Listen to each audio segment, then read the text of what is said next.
Sauvignon Blanc.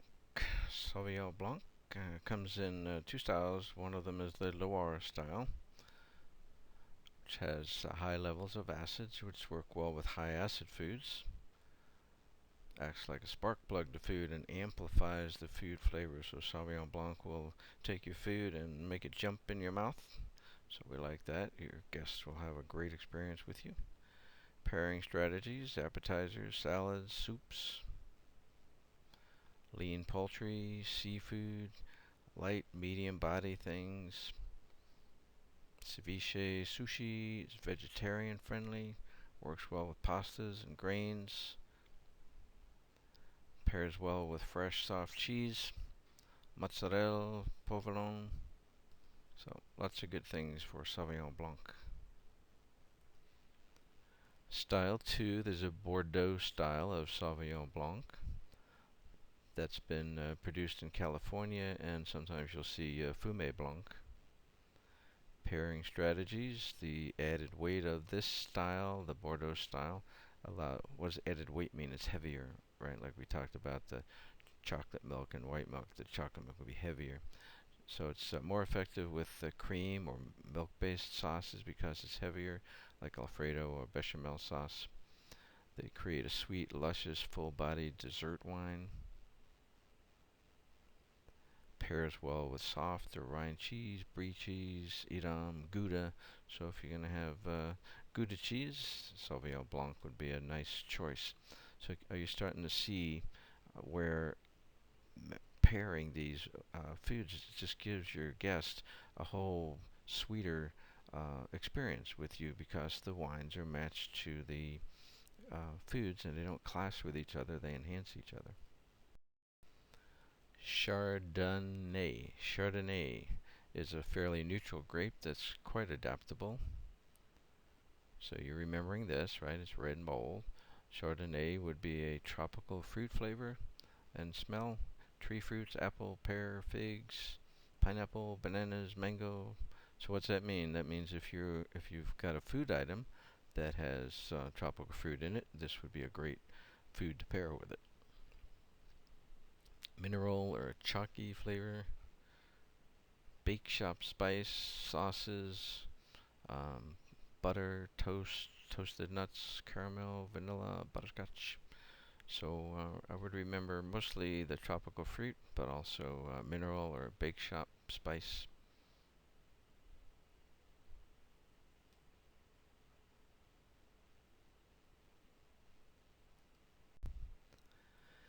The pairing strategies for Chardonnay, they would work well. It would work well with appetizers, soups, salads, lean poultry, seafood, fin fish like poached salmon, shellfish, pasta.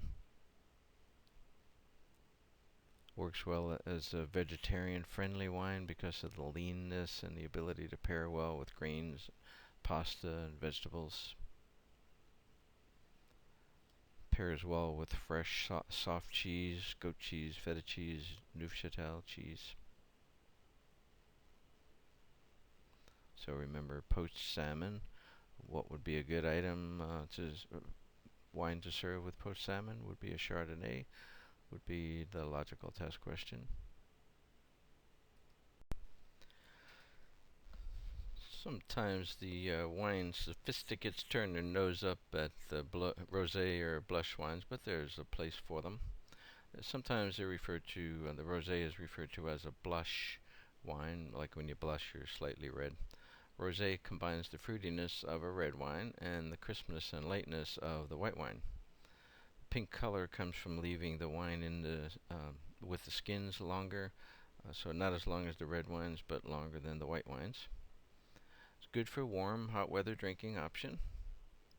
Works great with spicy or full flavored foods. The rosés are dry or barely sweet, tart, fruity, and most of them are served chilled.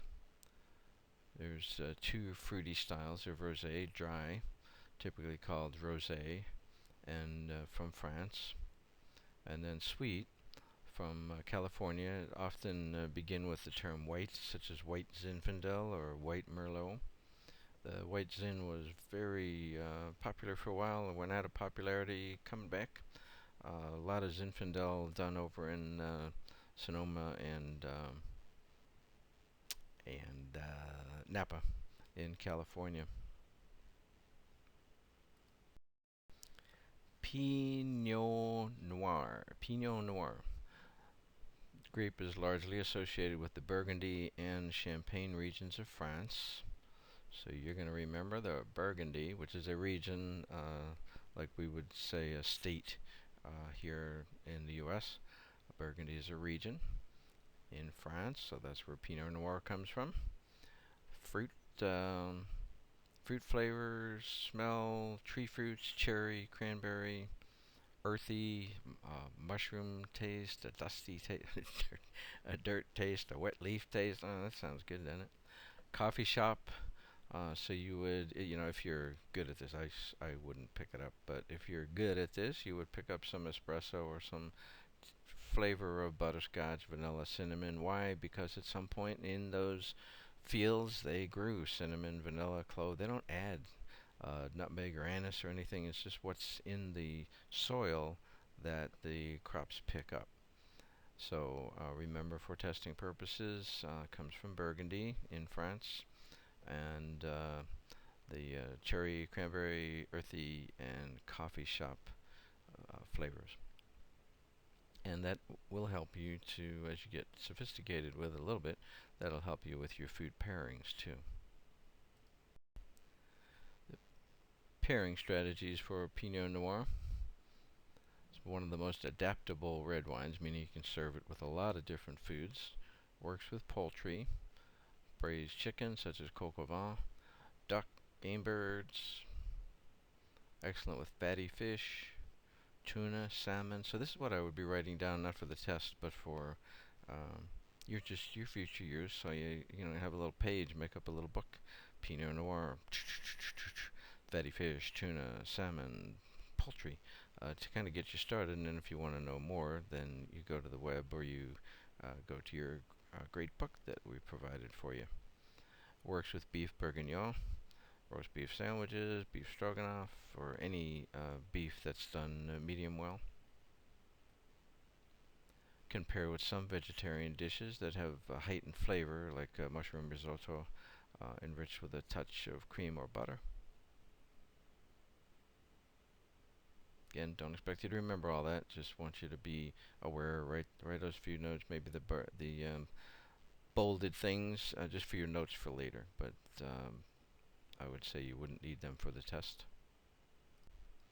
Merlot. Pairing strategies for Merlot can be paired with skin-on grilled and roasted poultry, duck and game birds, grilled steaks with less texture and flavor, such as a beef tenderloin, skirt steaks. Fruity Merlots can pair well with pizza, burgers, so you don't have to have fancy foods to drink wine with. Pizza and burger and wine is wonderful. Also Latin and Tex-Mex. Some fruity Merlots can pair well with chocolate-based desserts. Nothing there for the test, just write a few notes for your future practical use.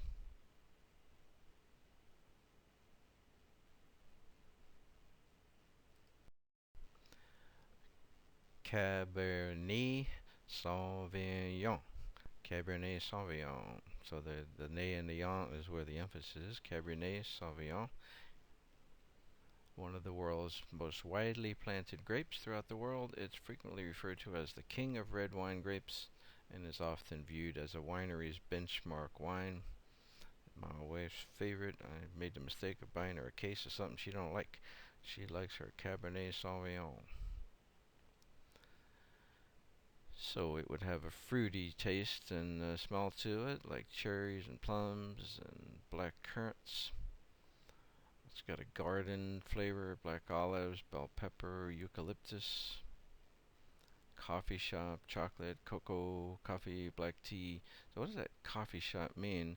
If you're serving chocolate, cocoa, coffee, black tea, if you're serving a tea for something, Cabernet Sauvignon would probably blend with that because it's got some of that flavor, whether you can taste it or not. It's in there, and we probably taste it. We just can't pick it out. A tobacco shop, same thing. So that means that at some point, probably tobacco might have been raised on that in that area. Somehow it got the cedar, cloves, cigar, pipe, something that's related to that in the dirt. That's where that all comes from. So for testing purposes, Cabernet Sauvignon, think about fruit, some garden flavors, and some tobacco shop smells and flavors. So if you walked into a tobacco shop and you smell that, you would get some sense of that from the wine.